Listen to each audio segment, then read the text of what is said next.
We spend about $8 billion a year with the National Science Foundation. Is it getting any better? Are they doing a better job at overseeing their money? Well, I don't know. This bill is going to increase their funding by 68%. There's $29 billion in this bill for the National Science Foundation. So don't you think the American people deserve to know where their money's being spent? This one's from their sister agency, the NIH, but we can't get started without talking about it. This is over $800,000 to study whether or not Japanese quail are more sexually promiscuous on cocaine. I'm not making this up. $800,000 of taxpayer money to study whether Japanese quail are more sexually promiscuous on cocaine. You think we could have just polled the audience? You think we could have just said, what do you think? Because that's sort of the answer. The answer is yes. And yet your government spent $800,000 on that. And then when we pointed it out 5 years ago, did they do anything to reform it? No, they're here today to give the agencies that are doing this research more money. Another one that I think is quite revealing is this study is about Panamanian male frog calls. So they have about $500,000, and they wanted to know whether or not the male mating call is different in the country than it is in the city. Now, coming from a rural state like Kentucky, I can tell you the male mating call is different in the country than it is in the city. But nobody in Kentucky wants $500,000 spent on a Panamanian frog's male mating call. This is not a good use of money. So if someone told you your government was spending this money, would you give them more? Would you give the agency more if they were doing this or less? I think less. In looking at the National Science Foundation spending, we also found that they spent $30,000 studying Ugandan gambling habits. Really? We're studying why people gamble in Uganda, why there's a black market in Uganda. Well, you know what? I think we know the reason. When government oppresses business and regulates business to death, they go to the black market. So if you make something illegal, you often get more of it. But we spent $30,000 traveling over to Uganda to study their gambling habits. Utter waste of money. We should not reward these people with more money. We spent about $500,000 on a video game. This is an app for your phone. I know we all need things to do when we should be working or at school. This is an app for school children to teach them alarmism over climate change. So you can click on the app and it'll scare you to death that California is going to be underwater in about 100 years. None of which is true, all of which is alarmism, and $500,000 spent by the government to alarm our school children's not a good idea. This next study points out a problem with funding in general in our government. You give funds for something that ostensibly might be a good cause. So a couple of years ago, they gave money for autism, $700,000 for autism. You think, well, autism, even myself, as conservative as I am, I could probably say, well, that's something we ought to study, autism. Well, they subcontracted $700,000 of it to a bunch of egghead researchers to watch Neil Armstrong's statement on the moon. You remember the black and white photo? He's on the moon, and he says, one small step for man, one giant leap for mankind, or did he really say one small step for a man? So these researchers took $700,000 to listen to that crackly old cassette recording and find out, did he say man or did he say a man? So we studied the preposition a, and we spent $700,000 listening to the tape over and over and over again. And you know what they determined? They just can't decide. They're unsure, but they did recommend more money to study the problem further. This is insulting to the American taxpayer. We should not be giving these people more money. We should be giving them dramatically less money. But it also points out one of the reforms that I have proposed for this agency. One of the problems with the National Science Foundation is if I want to do research on Japanese quail snorting cocaine, guess what? I can ask for the same people that are studying snorting cocaine in animals. I can ask them to be on my peer committee. I can choose the people on my peer committee. So if I want to study animals snorting cocaine, I pick other researchers who are studying animals snorting cocaine. Guess what? They tend to say yes. If they say yes, the science gets on the next peer commission, and he says or she says yes for their snorting cocaine research. This is crazy.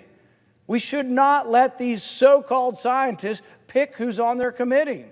Not only that, I think we ought to have a taxpayer advocate. Could we not have just someone with a good dose of common sense that says we shouldn't take autism money, steal it, and spend it on a bunch of idiots listening to what Neil Armstrong said when he landed on the moon?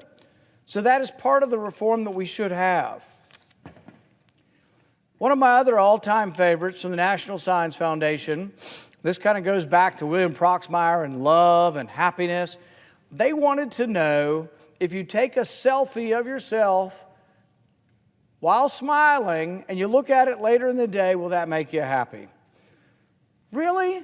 That's $500,000. I don't think we need a scientist to say that that's BS and the government's got no business doing this kind of research.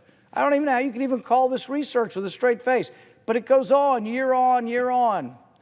And you think we've been complaining about this since 1972. You think maybe we'd have less of it. We're giving them more money. So we're now increasing their budget by 68% despite this kind of research. The last one I have is this.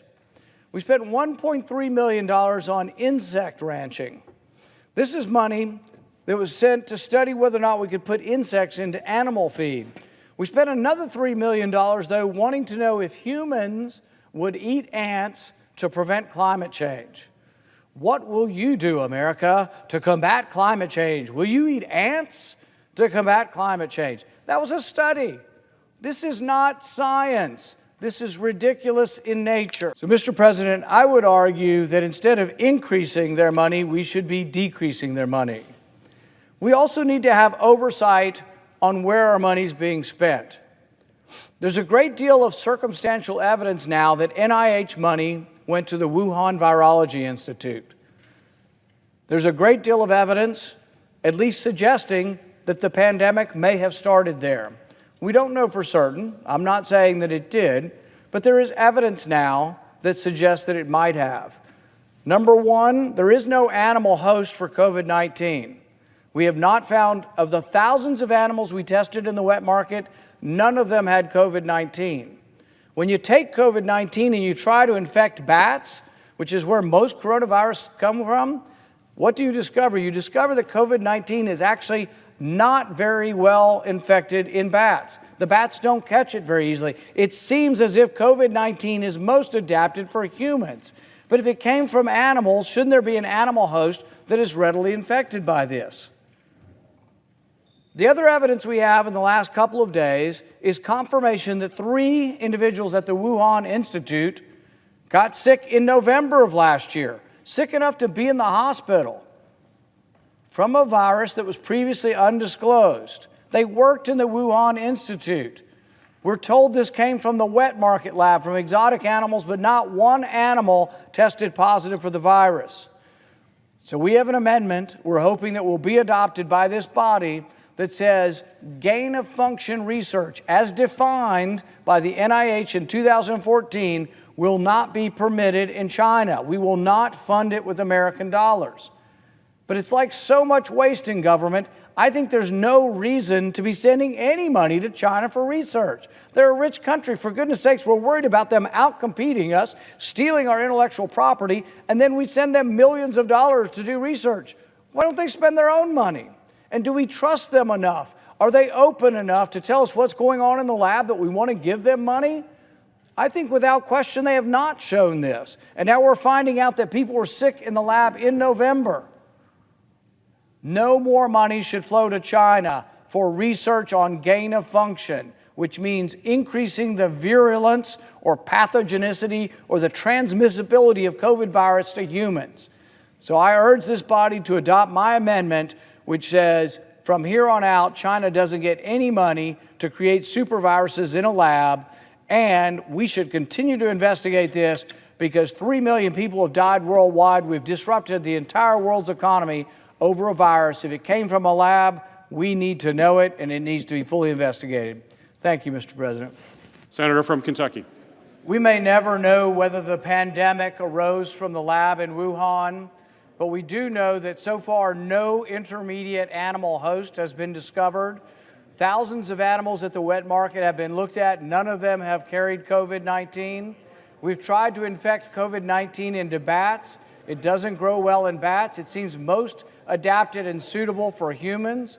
We may not know whether this ever arose out of a Wuhan lab, but I think gain-of-function research, where we take a deadly virus, sometimes much more deadly than COVID, and then we increase its transmissibility to mammals, is wrong.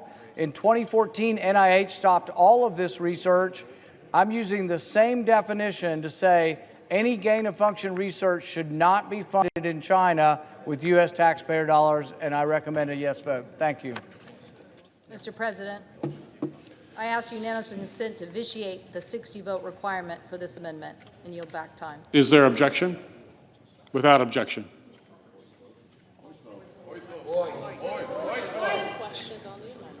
All time is yielded back. The question is now on the amendment. All those in favor say aye. Aye. Opposed, nay. It seems as if the ayes have it. The amendment is agreed to.